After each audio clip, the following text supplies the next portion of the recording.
Lakshmikant. Chapter 1. Historical Background.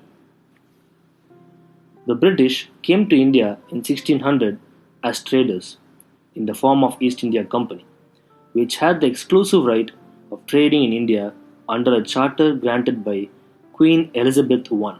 In 1765, the company, which till now had purely trading functions, obtained the Diwani, that is, rights over revenue and civil justice, of Bengal, Bihar, and Orissa. This started its career as a territorial power. In 1858, in the wake of the Sepoy Mutiny, the British Crown assumed direct responsibility for the governance of India. This rule continued until India was granted independence on August 15, 1947. With independence came the need of a constitution. As suggested by M.N. Roy, a pioneer of communist movement in India in 1934, a constituent assembly was formed for this purpose in 1946. And on January 26, 1950, the constitution came into being. However, various features of the Indian constitution and polity have their roots in the British rule. There are certain events in the British rule that laid down the legal framework for the organization and functioning of government and administration in British India. These events have greatly influenced our constitution and polity. They are explained here in a chronological order. The Company Rule 1773 to 1858. Regulating Act of 1773. This act is of great constitutional importance as a. It was the first step taken by the British government to control and regulate the affairs of the East India Company in India. B. It recognized for the first time the political and administrative functions of the company. And C.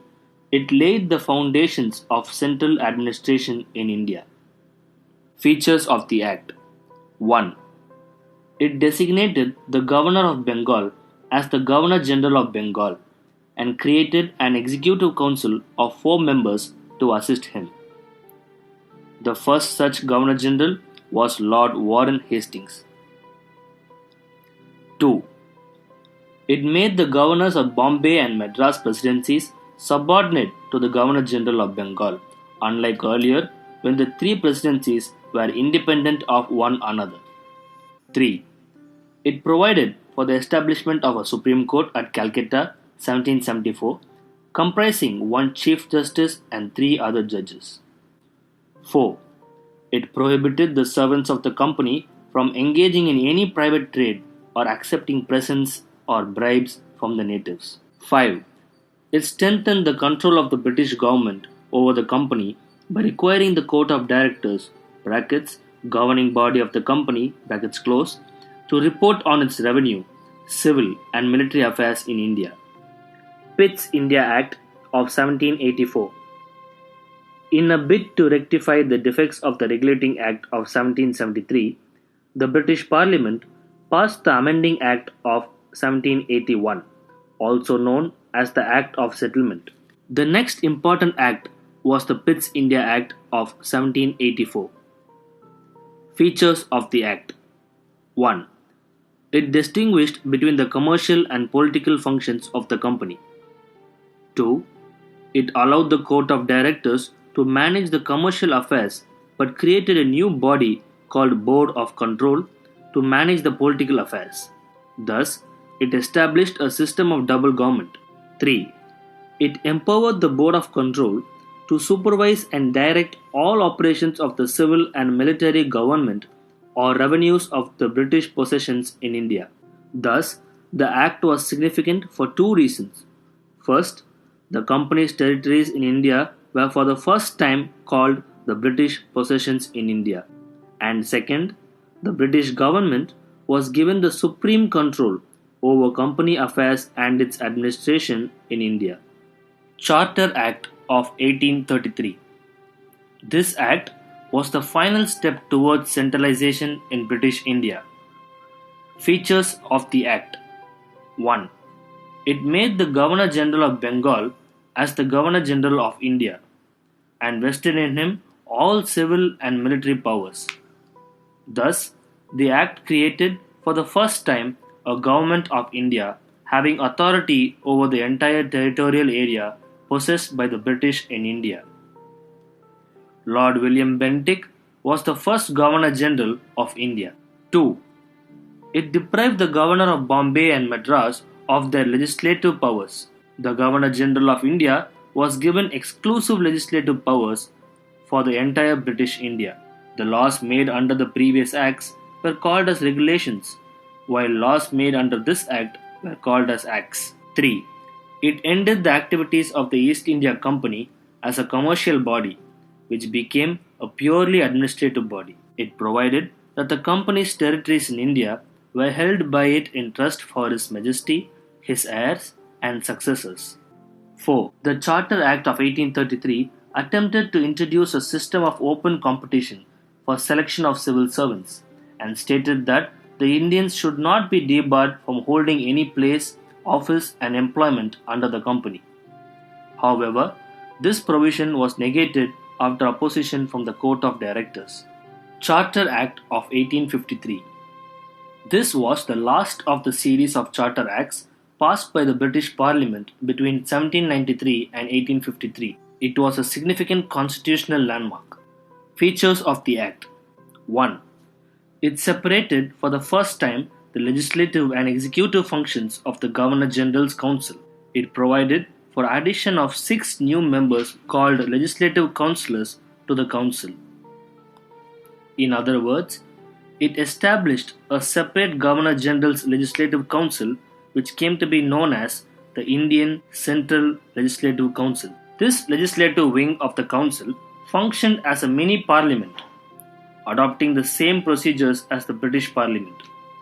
Thus, legislation for the first time was treated as a special function of the government, requiring special machinery and special process. 2. It introduced an open competition system of selection and recruitment of civil servants. The covenanted civil service was thus thrown open to the Indians also. Accordingly, the Macaulay Committee (brackets open), the Committee on the Indian Civil Service (brackets close), was appointed in 1854. 3. It extended the company's rule and allowed it to retain the possession of Indian territories on trust for the British Crown, but it did not specify any particular period, unlike the previous charters. This was a clear indication that the company's rule could be terminated at any time the Parliament liked. 4. It introduced for the first time local representation in the Indian Central Legislative Council. Of the 6 new legislative members of the Governor General's Council, 4 members were appointed by the local (provincial) governments of Madras, Bombay, Bengal, and Agra. The Crown Rule 1858 to 1947. Government of India Act of 1858. This significant act was enacted in the wake of the revolt of 1857, also known as the First War of Independence or the Sepoy Mutiny. The act, known as the Act for the Good Government of India, abolished the East India Company and transferred the powers of government, territories, and revenues to the British Crown. Features of the Act. 1. It provided that India henceforth was to be governed by and in the name of Her Majesty. It changed the designation of the Governor General of India to that of Viceroy of India. He, Viceroy, was the direct representative of the British Crown in India. Lord Canning thus became the first Viceroy of India. 2. It ended the system of double government by abolishing the Board of Control and Court of Directors. 3. It created a new office, Secretary of State for India, vested with complete authority and control over Indian administration. The Secretary of State was a member of the British Cabinet and was responsible ultimately to the British Parliament. 4. It established a 15-member Council of India to assist the Secretary of State for India. The Council was an advisory body. The Secretary of State was made the chairman of the Council. 5. It constituted the Secretary of State and Council as a body corporate, capable of suing and being sued in India and in England. The Act of 1858 was, however, largely confined to the improvement of the administrative machinery by which the Indian government was to be supervised and controlled in England. It did not alter in any substantial way the system of government that prevailed in India.